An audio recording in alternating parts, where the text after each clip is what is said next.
As we continue to merge more of our finances and lives online to make things easier, we also continue to put ourselves at risk for identity theft.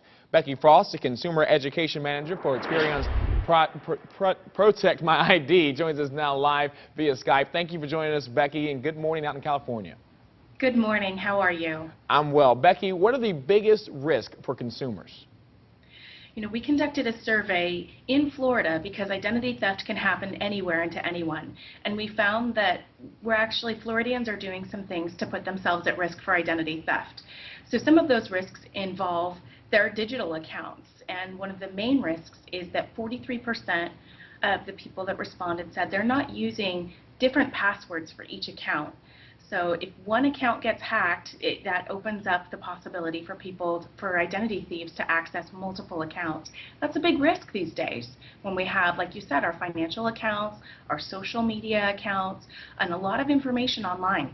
And we tend to use the same passwords over and over. Becky, I have a free account with Protect My ID. After my profile was exposed during the South Carolina tax ID leak, I've had to cancel cards because of Target and Michaels, and recently had Bank of America contact me about a different exposure. We don't even know what it is yet. How tough is it to keep up with all the threats, and what can we do?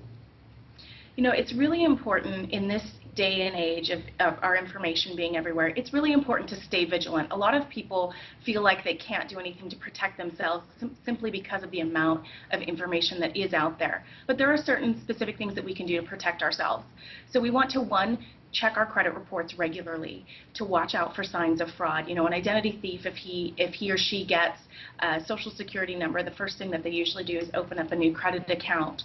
So you want to check for signs of fraud and regularly check that credit report. You also want to shred those old documents, shred checks, shred financial statements, because the physical aspects of identity theft are still happening these days. Thieves are still using paper methods to steal identities, so we want to remain vigilant there. Secure your outgoing mail as well. Use that locking mailbox. Don't just put your mail, especially, I know tax season just ended, but especially if you've got sensitive financial information going through the mail, you really want to secure it and not just put it in your post box, your unlocked post box. Becky, we'll let you go with this. My grandmother was one of those types that refuses to get a debit card. She says even when she gets old and senile, she still wants us to write out checks for her bills. Is that the way to keep yourself safe, or can you still be susceptible to identity theft? Identity thieves are very ingenious, and they use any ways that they can to have identity theft happen or to employ identity theft. So really it doesn't matter if you're using checks, using a credit card, or even using cash.